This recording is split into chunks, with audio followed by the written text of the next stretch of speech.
Think about all the different messages that we encounter every day, personal, professional. Those things do influence you. So Mm, I'm going to choose to influence you in a positive way to lead you down a path that's either going to make you a ton of money or that's going to help you on the inside. When we write messaging, you're not going to get it 100% right all the time. And for me, it's accepting that. mm, And what I have to tell myself is that it's not a failure, it's a learning opportunity. Just because we're data driven or because we're so focused on the numbers doesn't mean we can't be human. How's your heart is my way of going beyond the superficial. How are you? Like, I mm. genuinely want to know.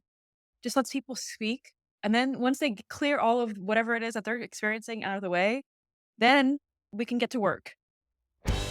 Hey, welcome to the Message Market Fit podcast. I'm your host, Chris Silvestri, and if you're new here, this is a show where I chat with B2B SaaS folks in marketing, product, growth, and founders about how they join the conversation already happening in their customers' minds. We dive deep into their thinking, their systems, and their playbooks to see how they empathize with their audience and speak to them in a way that resonates, so they're compelled to take action. Join us and learn how you too can shape your messaging strategy and write copy that truly resonates and differentiates you.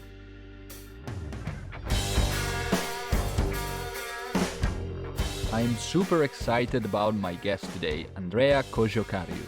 Andrea is the marketing director at TestFit, a real estate feasibility platform using AI to help developers, architects, and investors make better decisions faster.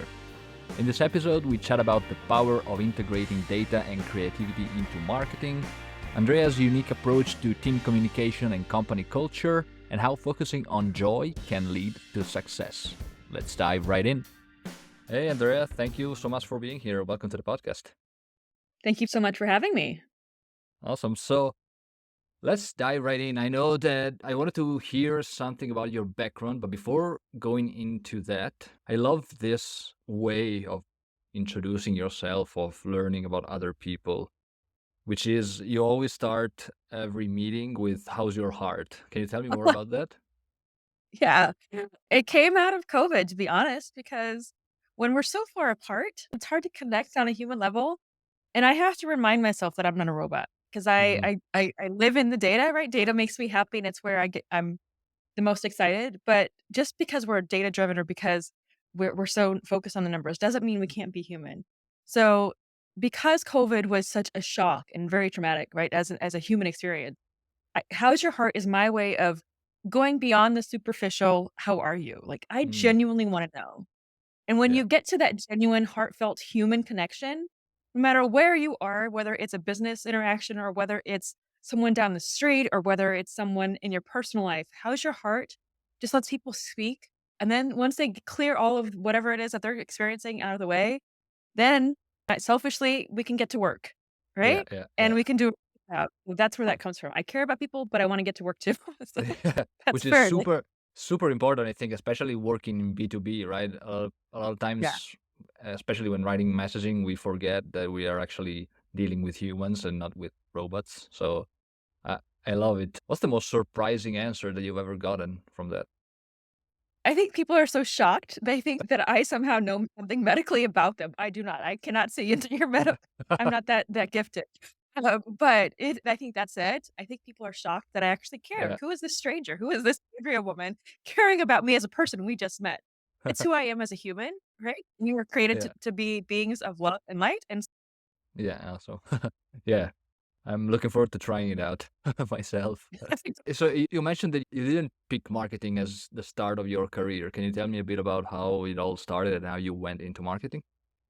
oh gosh, I think it was by divine design, to be honest, because I think we've got this whatever you believe in, I believe in God. And I feel like God's put me in this place. I grew up with a small business household. And by the time I was teen, I was essentially running it when my parents were gone. And I didn't realize it then, but I was doing the marketing. I was doing the contracts and I was doing all of these things that an entrepreneur would do. And then in college, I was going to be an English teacher or maybe a lawyer. I was going down those two tracks. And God said, I need you to do the marketing side. So I was working on a project in my undergrad that essentially was marketing. And then that's the first job I got out of college was marketing. So I'm like, okay, my life isn't mine, it's God's. So he can use me however he wants. And he just put me here. Nice. So what was the first thing that kind of attracted you, like when you started doing it? What kept you doing it? The ability to positively influence people's lives, whether it's for selfish corporate reasons, but in the end, I choose to work with companies that have I will try to find the good in everything. So, like, whoever I work for, and right now it just happens to be TestFit, what Mm. good are they going to make on the world? So if I have that influence, if I have the ability to positively shape people's lives, I'm gonna do it. So that's what appeals to me. Yeah, that's a great way of seeing, interpreting the word influence, right? Because a lot of people Yes. think influence is like manipulation. So it's an alternative, positive way of seeing it, I think. At the end of the day, yes, it can be interpreted that, but think about all the different messages that we are encounter every day, personal, professional. Those things do influence you. So Hmm. I'm going to choose to influence you in a positive way to lead you down a path that's either going to make you a ton of money or that's going to help you on the inside. Yeah, yeah, totally. So where did this first interaction experience with marketing, where did it lead you? What happened next? Oh gosh, it was at the agency side. I did take a job right out of school working for a little boutique agency out of St. Louis, and that was dealing with food safety, so positively influencing our food. But then agency side, it was able to really influence messaging that went to the masses. And I started off as Mm, a copywriter there. Realized I was really good at copywriting, but doing social media. So in 2006, before social media was even like a channel, marketing channel, I launched a campaign for events and then I had a column at the agency that I worked at about social media, and it would mm, just became a thing, and I became an early adopter with social, and I for a while, I was in this little bucket of being thought of as the social media, whatever you wanna call me. I knew it very well. I did it. I was testing it before anyone else was testing it, and then after that, I was just like, "You know what?" I was working on my PhD, and my PhD was around how data truly like, if we look at the data, that's where marketing is gonna go, and marketing is mm. fluid, right? And the data dictates that fluidity and what we should do next. So I sprawled out, I expanded my horizons from just social and writing to all of demand gen, and Mm. I have a different theory on demand gen, but and then it went from there. Wow. And yeah, it makes me think, especially since 2006, the iPhone came out 2007. That must have been Yeah. a pretty big shift. What's the change that you saw, like being in the trenches so early from when the smartphone came out, like before the smartphone to after the smartphone?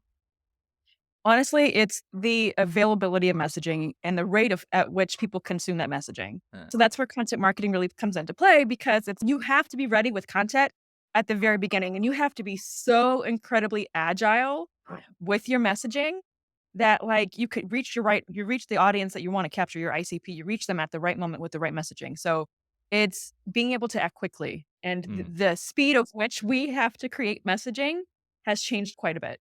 yeah. So speaking of content, I know that you have a lot of experience. You mentioned social media, but also SEO. I also noticed that you have got a lot of experience on video marketing as well, right? Yeah. So Yeah, that was a consulting yeah, gig for a while. yeah, yeah. So I was Yep. wondering, how do you apply those lessons from content to messaging and copy? What can you Oh actually gosh. transfer from those disciplines? We're doing that now at TestFit, and what we're doing is we have videos that have been done prior to me being there, and what we're doing is we're going back through and we're taking out snippets, right? Chunks of video, 30 seconds to a minute, depending on the platform that we're gonna to put the messaging on, put the video on. And then we're creating things like blog posts and ads Mm. around it. We've got TestFit Live on Tuesdays, I'm sorry, TestFit Tuesdays. And it's a LinkedIn Live event, but that our new business development director is doing. And we're starting a campaign around those live events. It basically, he's targeting different new markets. So that becomes a retail campaign. And that retail campaign really is the way we operate at TestFit is it's truly integrated. So it's not just SEO or it's not just ads, it's not just video. We take the video and we Mm. use it in different content. And we usually brainstorm like we've got another event coming up for Test Fit for Women launching in March. And we started with a LinkedIn poll. So as of last Friday, going to be a poll. There was a poll. This Friday, there's a poll, and there's polls to really dictate what this LinkedIn Live event is going to be. And it's talking about women in construction, women in real estate, women in that AEC space. Hmm. And so then that becomes snippets for social media, the like blog chunks or video chunks become social media content. Then that's a blog, then that's a case study. There are a white paper. There's like video can be taken and broken into so many pieces of content if it's rich in value. Yeah, yeah. Awesome. How do you make that content scale? Do you have a dedicated team that does it, or do you actually We're do a lot of small. that?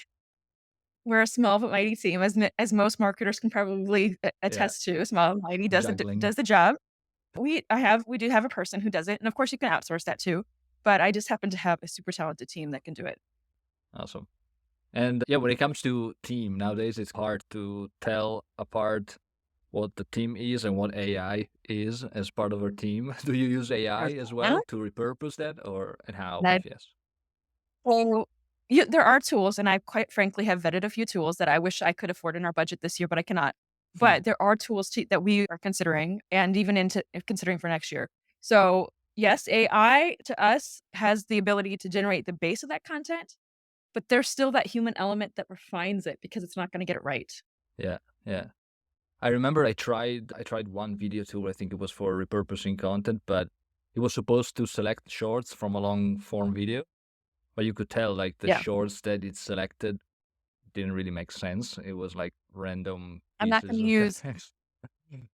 Yeah, I'm not gonna use AI for my video content. I'll use Yeah, AI for written content, but I won't use it for video. yeah, and it's crazy. I just had someone reaching out, asking me if I wanted to try this tool, which basically what it does is you can scale your outreach, your video outreach. It basically places a Yeah. fake voice on yourself, moves your lips in Yeah. sync with this new voice so that you can Yeah. basically send thousands of videos in at once. But yeah, you can see that it looks fake. Like you can see if you're used to it that AI images are fake as well. Here's the thing, and I think people are so scared about AI, and, I know, I call my baby birds from previous companies, right? People I used to lead. They're Mhm. scared about AI and the AI taking over the jobs. And here at the end of the day, while AI may get really good at replacing some job functions, we still have to be human, and as humans, we crave that interaction even if it's digital. Like, right now, you and I are Mhm. connecting, and people who are watching this are gonna connect with us. If you We'll just innately know it's not real. Yeah, So, yeah, I yeah. don't I that for that reason, I think that there will still need to be a heavy human influence in Yeah. marketing. It's the empathy, I think, that's not there, and Yes. you can feel it, right? Yep. All right. So when it comes going back to content a bit, one question that a lot of my clients ask whenever I write a conversion copy, so website copy or email copy, website copy mostly, they ask, but what about keywords? So I was Oh, wondering, god. since you've been in SEO, right, how do you balance the conversion aspect with the keyword aspect? The keyword should convert. Yeah. So, there's that. Our team uses SEMrush, and SEMrush has, a nice little data point that says intent. That Uh-huh. gives you it lets you know if there's intent there or where they are in the process, which is amazing, okay? For data nerds like me, that is perfect. So, ideally, the intent and conversion should be aligned. Yeah. Now, I have found with TestFit, because we're so niche and so new to the space, TestFit is wonderful because it's got the market share. Okay. And we get to now set the tone so that while the keyword volume isn't there, is that going to stop me from writing content around XYZ piece of information that I need to get out? Absolutely not. Because I'm taking I'm sure we're probably going to get to is that market research, that information that I know that our ICP is looking for. Yep. And essentially, I'm creating that volume based on what's being said and talked about in our space. Yeah, and that was exactly my next question, which was, okay, when you do customer interviews, for example, do you pay attention to specific keywords? Do you validate them Yeah. against the keyword research? Yeah. So there's a couple of things. My team is supposed to listen to. I've listened to our sales calls, right? And we use Gong so we can go in and listen to the sales calls. And I'm able to pick up on phrases that Mm. are said over and over again or themes. And those then become my keywords. Yeah, yeah, that makes sense.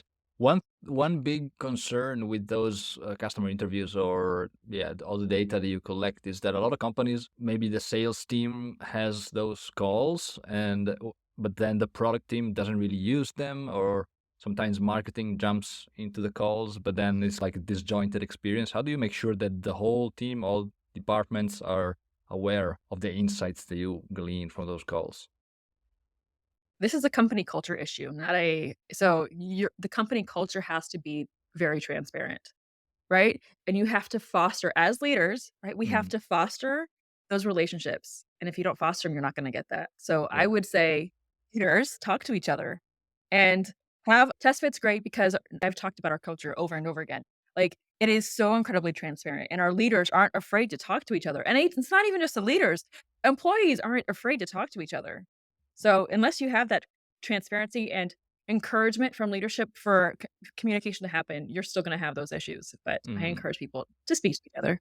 yeah. What's the best way to keep everyone in sync? Do you have recurring meetings or what else? Yeah, TestFit has, weekly all hands, Ah, and during those all hands, sometimes those are product meetings, so that's how the whole company knows what product is doing. We're a product-led organization, so product will go on and demo every fairly frequently. I don't wanna say every week, but it seems that way, which is great. Marketing will come out and demo whatever it is that we're doing. Sales will come and speak to things, but it's really the all hands, and it's the weekly. And I know that the larger you get as an organization, which is beautiful, continue growing, but not having these weekly touch points, yes, you're gonna have, 100, 500 people, however big you are on those calls, it's still important. In mm, previous organizations, we had biweekly calls where someone would do a demo, and that's okay, but not everyone's required to go. When you make it a requirement to go, and yeah, you can't control what people do, they can multitask, they can do whatever, but when you make it a requirement to go, at least in some way, they're getting that same messaging. yeah. Are you remote or in person mostly or hybrid? Remote. Remote. Okay. Do you find, from your experience in the past, do you find that it's harder, easier to keep everyone aligned? Honestly, I think it's easier, and Mm, here's why, okay? It goes back to the company culture. What I found is that when you're in person, there's a lot of water cooler talk, which is great, but sometimes that water cooler talk can be toxic, and when you're remote, there's less opportunity for that toxicity to bleed through, what do you mean by and when toxic? gossip and that sort of stuff, Fluffy. right? Like, fluff, right? And Yeah. when you're remote, like, I have stuff to do, and I'm incredibly productive at home. Okay? And I choose to have those meaningful how is your heart conversations with folks I need to work with. And then we just are super laser focused on getting the job done. Mm, So I don't feel disjointed at all. In fact, I probably feel more connected to folks being remote. Now, I do think there's a place for like in-person meetings, right? So TestFit has a yearly company-wide meeting, right, in person, and then teams are encouraged to meet in person as well. So like my team's going to meet in sometime in the fall, and that's our bonding time. mm, So there is a place for that. I do firmly believe that you do need to have some in-person time, but I think remote is just as successful in connecting and bonding. yeah, yeah, totally.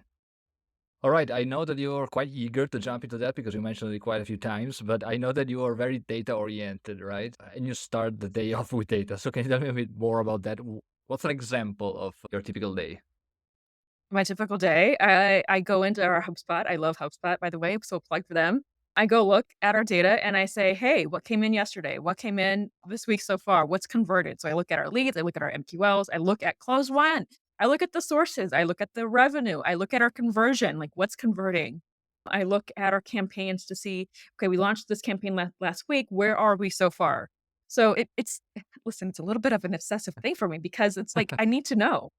Right? And when I see data that isn't favorable, here's what I don't do. I never yell at my team. I go and I talk to my team about it, say, "Hey, I've noticed this observation." Or, "Hey, by the way, you guys, we nailed it with this messaging. Like this open rate's amazing." Or to our social media, like our social media is part of our OKRs. Our engagement rate is through the roof on this post. Good job.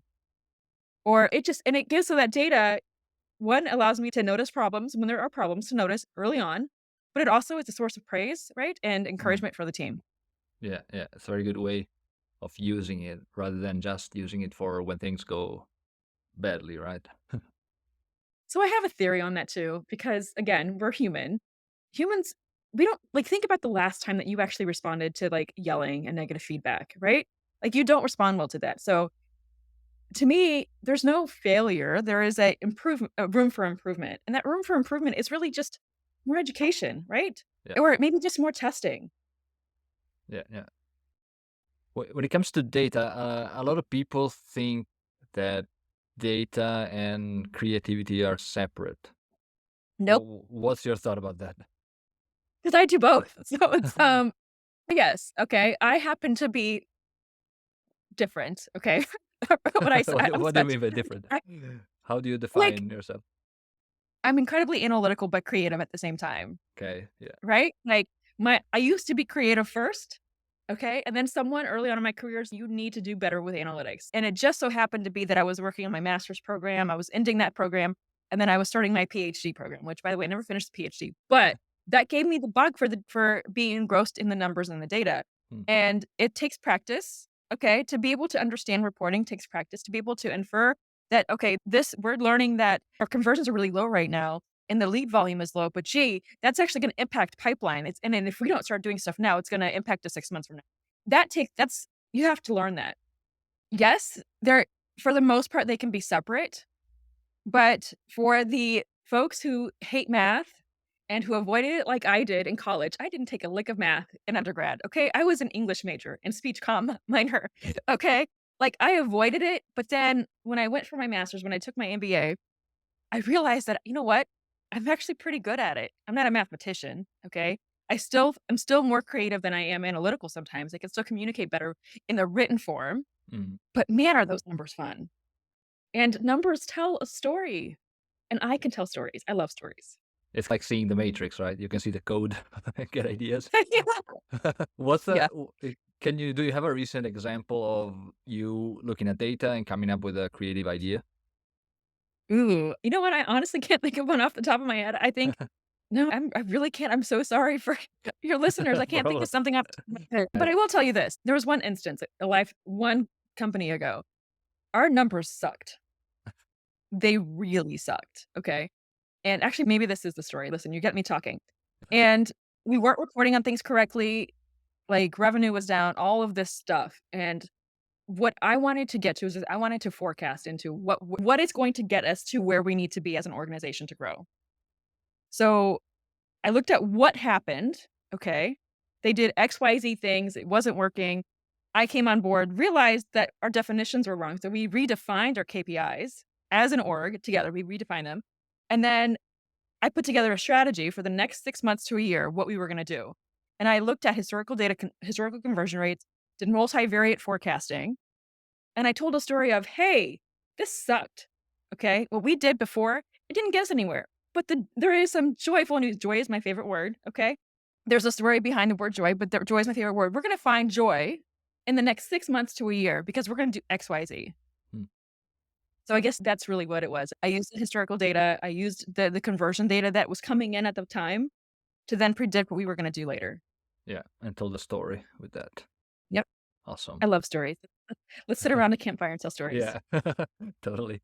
So when it comes to data, obviously it's all about results as well. So I was wondering, what are favorite ways that you have of making sure that messaging and copy, especially messaging when it comes to value propositions or angle that you use for messaging strategy, how do you make sure that those drive results and how do you connect the two?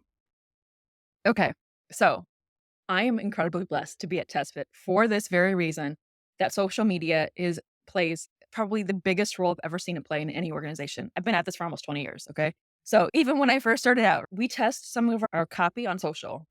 And we also are blessed enough to have folks who are in industry working for us, right? So we've got developers, we've got architects who work for TestFit. We Part of my job is enablement, right? So sales and customer success enablement with our marketing messaging. So we test it internally first, okay, and then we post it on social. And we've got such an engaged audience, especially on LinkedIn, that we can know. So part of our OKRs is engagement, is to measure how successful a message is or our overall efforts based on engagement from social and how much traffic we actually get from social from that message or from Yeah. overall for the year is what our OKR is. Yeah. Let me double click on internal testing because that's, I think, Yes. a very low hanging fruit that a lot of companies don't use. How Oh do you my do it? gosh. I mean, we like, again, that transparency, right? We like during our all hands, if I have any messaging to share, I share it. But I also have our intranet, right? That I post Yeah. all of our copy on and links to everything. Everybody in the organization has a link to my marketing playbook, They've got a link to our content calendar, campaign calendar, all of it. So at any moment, at any time, folks can go in and dig and see what marketing is doing at a very granular level if they so choose. But I meet with our head of sales on a weekly basis. I meet with our head of customer success on a weekly basis. And we just have those open conversations. And when I know specifically that we've got to test something, I will send it to specific folks who I know Mm. are fresh out of that industry. I've got um, registered licensed architects, for instance, who work at TestFit that I send stuff to them, say, hey, can you take a look at this? We've got our sales engineer he's amazing. His name is Stan. Stan will look at something and say whether or not it's good or not, and he'll give us feedback. So, and I do it. You don't do it like, hey, this is launching. Here we go. This is it. You do it before something goes live. Yeah, that's actually a genius move. I think I spoke with someone else on the podcast. So this is a software company for portable toilet roll-off container software, right? Helps those super niche companies. And what they did was actually Mhm. hiring someone in the industry Yeah, internally. So they basically validate their messaging internally. So I would yeah. say every company, especially super niche, hire your customers and do research You know internally. what? I think I'm probably one of the few people who aren't in the industry, aren't in the AEC industry, right? They brought me on Mhm. because of I know tangent and I and my experience in marketing, but everyone else is pretty much in industry. Yeah. Uh-uh. Nice. So what's your Yeah. do you think that you're bringing an outside perspective as well that might help them?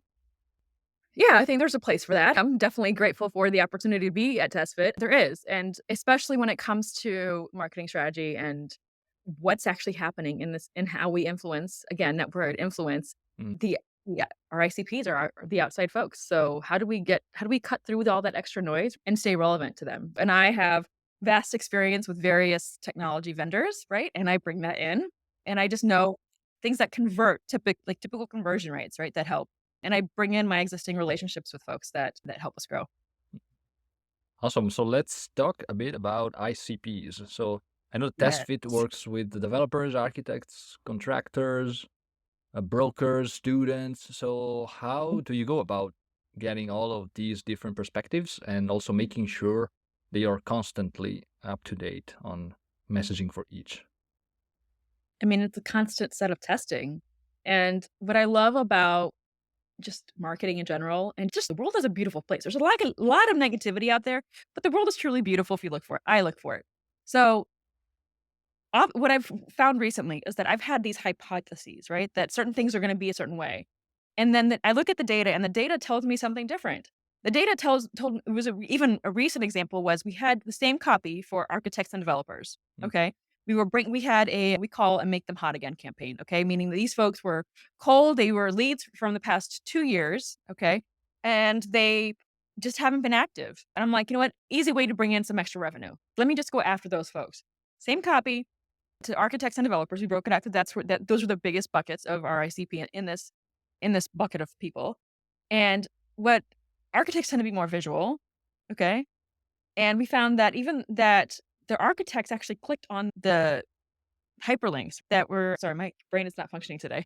They clicked on the links before they got it to the image even, whereas the developers went to the image first and then clicked. Ah, So we'll like sometimes our hypotheses are wrong. Sometimes just a little bit of testing yeah. will reveal what the right messaging should be to those folks.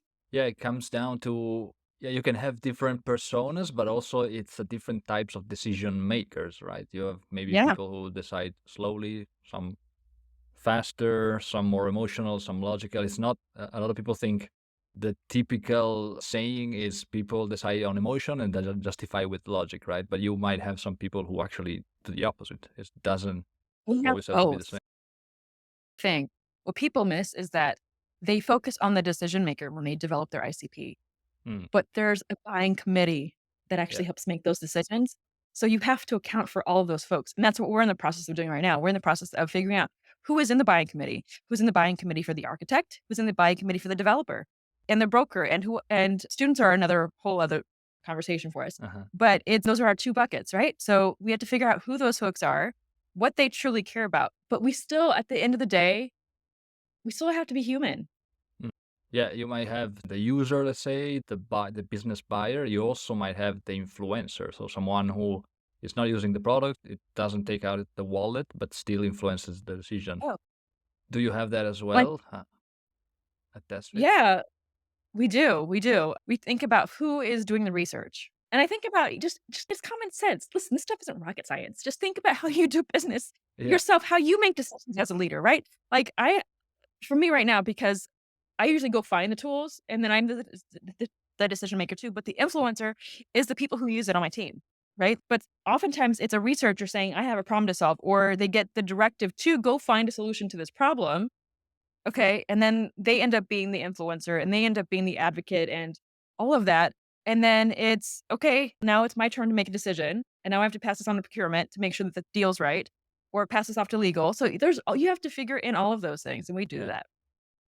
Yeah, this just made me think about a kind of a like a ninja skill that I think is super important, which is when you go and buy something or when you make a decision, Uh looking at huh. yourself making the decision and thinking about, oh, okay, what am I doing? Why am I doing this thing? Does it happen to you or is it only me? It happens to me all the time because I think about how I negotiate deals. And if you talk to any of the people that have had the pleasure of doing with a deal with me, I like, I hope it's a joyful experience. I really do. Because I go in and knowing exactly what I want. Mm, I don't need you to sell me. I already know what if this is gonna work. I may have 1 or 2 questions, and then I need you to get to the point. And and I think about that, and sometimes we just have to get to the point with our messaging. yeah. Speaking of, yeah, messaging, copy, you got 20 years of experience, right? You mentioned. So I'm Yeah. wondering, you must have developed some kind of intuition for what works and what doesn't. Like for me, I can see, okay, this is a good piece of copy. This needs some editing. It's intuitive, right? Just because I'm writing it every Yeah. day. So what does it Yeah. look like for you? It's speaking to the audience. What I found that it works best is we all know that any piece of content is meant for the masses. Mm, But, like, we're selfish people, right? Like, we're naturally selfish. We wanna feel like it's meant just for us. So personalization matters, and speaking in first person matters, okay?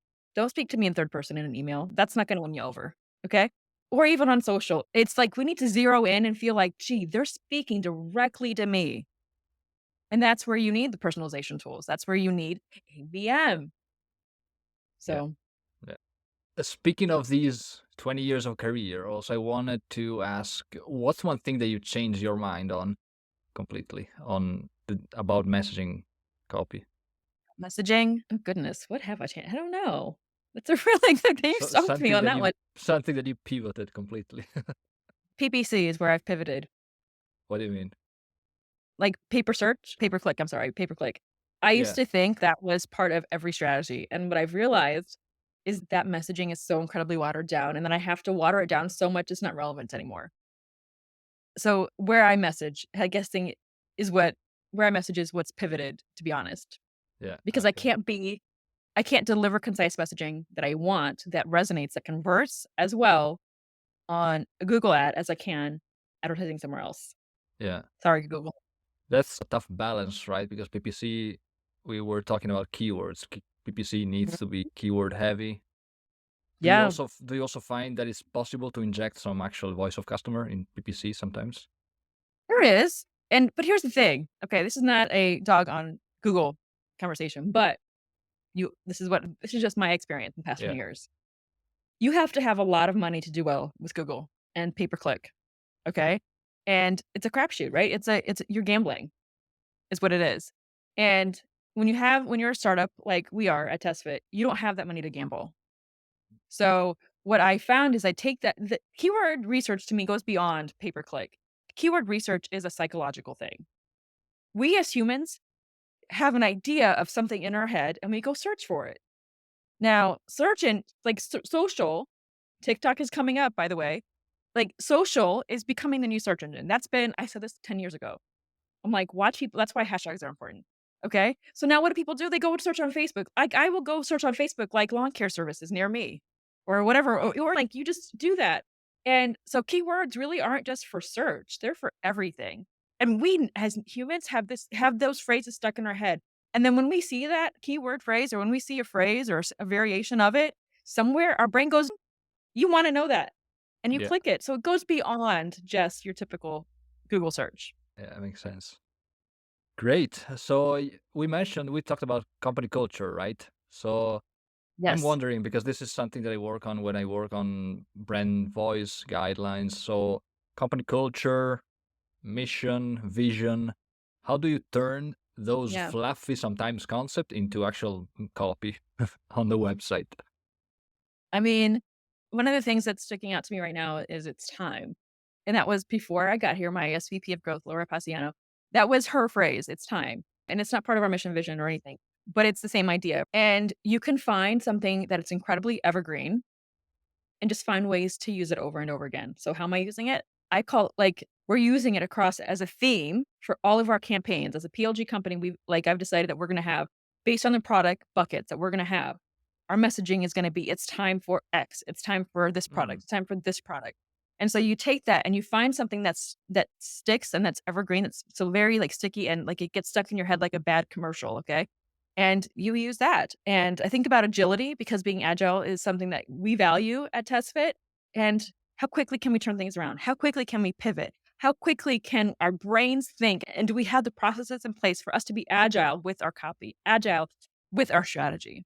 yeah, yeah. So yeah, so informs your way, your approach for working as well, not only the strategy. Awesome. When it comes to learning, where do you go to learn? What's your strategy for learning? Oh, look. Oh, I'm a dinosaur. I read books and I love the paper books. Okay. I will buy, I buy the hard copies and I take notes. Um, and that's how I encourage my team to learn too. Actually, I encourage them to learn how they best learn. So for one of them, it's taking a course online. For another one, it's reading. For another one, it's listening to an audiobook. So it's going to find books or a LinkedIn course. I did the Ah, LinkedIn courses and they're great. I haven't learned anything new. So I go and I read or I follow folks that are smarter than me. ah, nice. Yeah, yeah. When it comes to taking notes, how do you do it? Do you just maybe there's a passage that interests you and you write a reflection on it or a reminder for next time? How does it work? What? I wish I had the book with me, but I have Post-it notes. Ah, okay. Okay. I have Post-it notes and the book is full of Post-its. And I highlight and I write notes on the Post-it, and then if I really love it, I will take a picture of it and I Mm, will send it to folks. This is really good. So I'll post it on social. I don't post that stuff on LinkedIn unless it's totally yeah. valuable. Mostly I'm and my Facebook friends, even though they're not professional, be like, "Listen, I found this useful. Here you go." Nice. Yeah, I find sometimes physical books and taking notes using post-its that way, I think it's probably sometimes better because I realize when I have the electronic version of the book, I tend to highlight everything almost. While with a Yeah. physical copy, you're limited to only the essentials, right? And there's also that practice, and I don't know, this is how I learned in school too, okay, going back to the dinosaur ages. I say that lovingly because my son thinks I was around when dinosaurs were around. I'm like, "No, child, I wasn't." No. But it's the act of taking notes that helps you remember things. Yeah, yeah, totally. All right. One question that I like to ask every guest is what's your one of your latest challenges in a messaging copy? And if you were to advise someone on how to solve it, what would you tell them?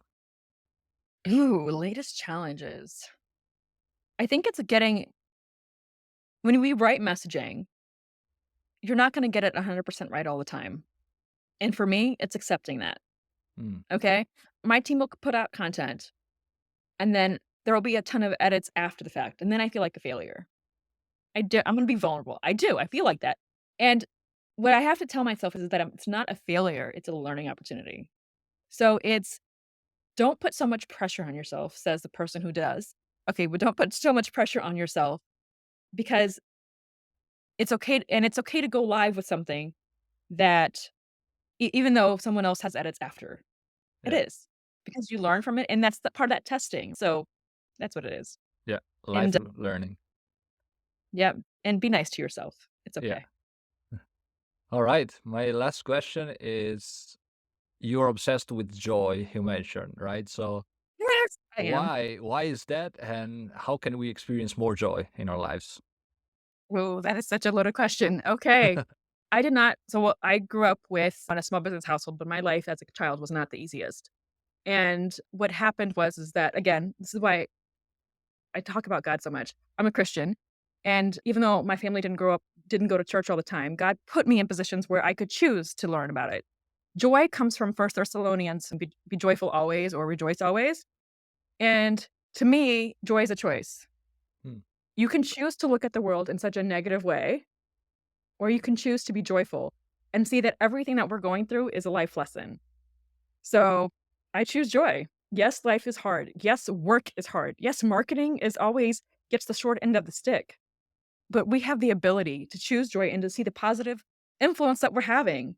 Mhm. Even if we don't hit our numbers right away, we're still interacting with folks. Like I'm still nurturing and loving my team, and I'm still bringing joy to to the team, to the work culture, Yeah. or interacting with vendors. It's it's a choice because if I didn't have joy, I would be down a completely different path. Well, so I think it totally comes through in everything that you said, that you mentioned, the way that you Oh, said it. So really thank you. good. I think it's a good way to end this. And Andrea, where can people find you? LinkedIn? You said that you don't write much on LinkedIn. Oh, I know I do. It just depends. It used to be Twitter. If you back in the day, because I used to be pretty like heavy into social, as you Mhm. can imagine. And back in when I lived in St. Louis, it was my message was if you can't reach me on my phone, you can tweet me. Now, if you can't reach me, just send me a message on LinkedIn. Yeah, So I yeah, am on LinkedIn. I text pretty obsessively. But yeah, that's where you can yeah. find me. And testfit.io is the website. TestFit.io. It's Awesome. amazing place to work, and the technology is up and coming, and we're doing things that folks aren't doing yet. So All right, guys, check it out. Thank you so much, Andrea, and we'll chat soon. thank you so Cheers. much. Bye. Thank you so much for listening to the pod. I hope you enjoyed the episode. If you did, the best thing you could do to support the show and help me as a small business owner would be to leave a review. Head over to Apple Podcasts or Spotify and let me know what you think.